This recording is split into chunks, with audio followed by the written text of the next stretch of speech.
sunrise. Dito pa rin ako paakyat.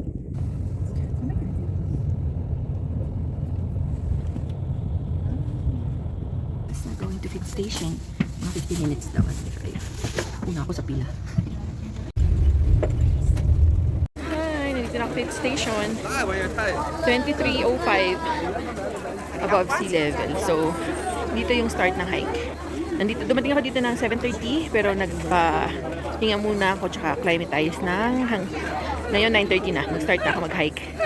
Hopefully, makarating ako ng 2 sa Mountain Hut. Meron akong tutulugan doon para hike naman for sunrise. And then bukas, baba din. So yun, good luck to me. Bye.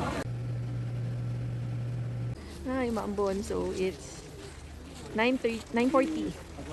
Start na ng hike. Kain tayo. Onigiri and a donut for lunch. O, diba? Kain tayo mo lang.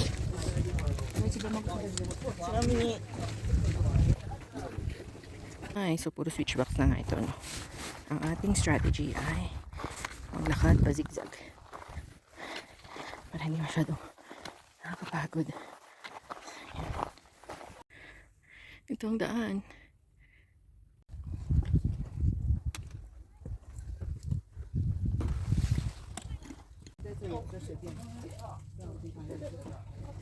Insurance, cloudy.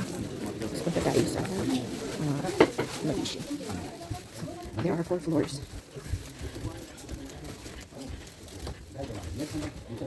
This one is changing room.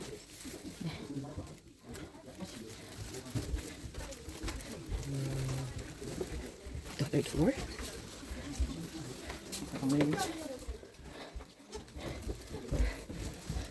Kasi itong 4th floor dito tayo.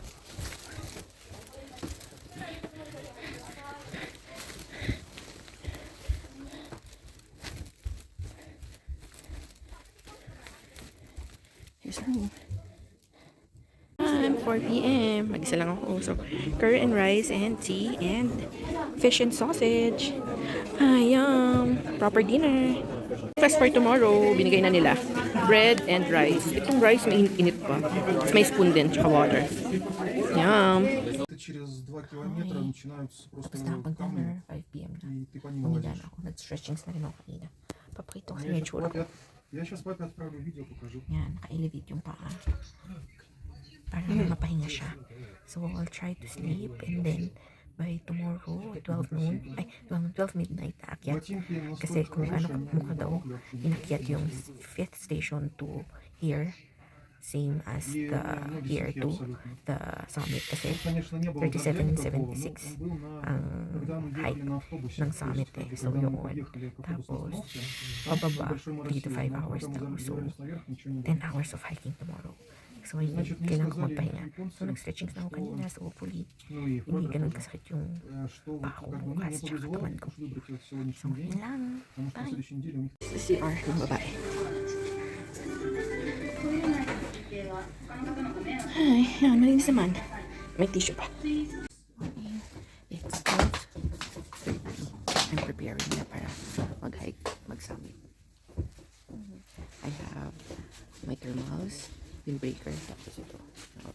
Tapos sa pants, I have my cyclings, jogger pants, tsaka isang parang windbreaker. It's 3250 meters. Hindi pa sure kung kita. Hindi. Yan o, city lights. Ay hindi, yan mga ano yan. Mga taong umakyat yan. Pero doon, city lights doon, hindi kita eh. Sunrise at Mount Fuji. 5:07. Ganto. Sunrise at Mount Fuji. 5:10. Lamig. 45 minutes pa daw pa summit. So, fully kayanin ko. Bye! 40 minutes pa paakyat. Pa summit. Astig nito. Ang bata pa ng moto. Lalo na to. Galing.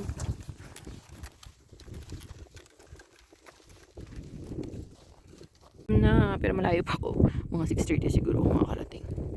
Ayan o, mga boulders kasi ang hirap. Starter gate at Fujisan Summit. 7 a.m.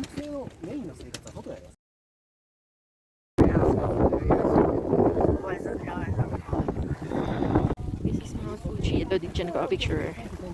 Tapos yan, ata is papastamp. Doon yung kainan. Tapos ito ang view. Ang ganda. Thank you for the clearing. Let's see. Oh, stamp.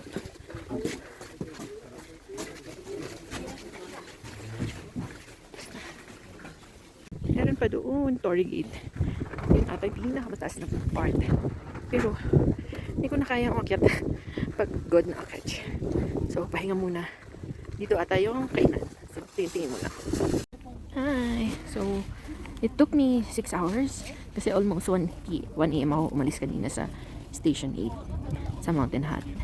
And then 7 a.m. na ako nakarating dito.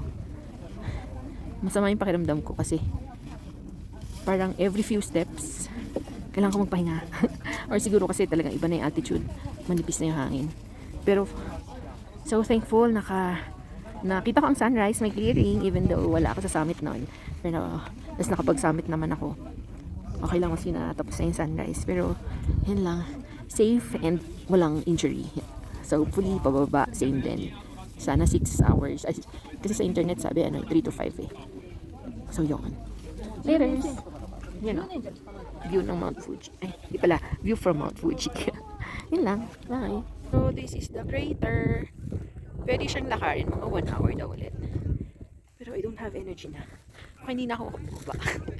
Ayan. Tapos doon yung Tory Gate. Tapos meron pa dito. So, picture ka. Maganda, di ba? Another one. Tapos may Tory Gate. Pero hindi ko na yun nakakit. Dahil pagod na ako. Yun. 8 a.m. 1 hour pahinga. So, let's see.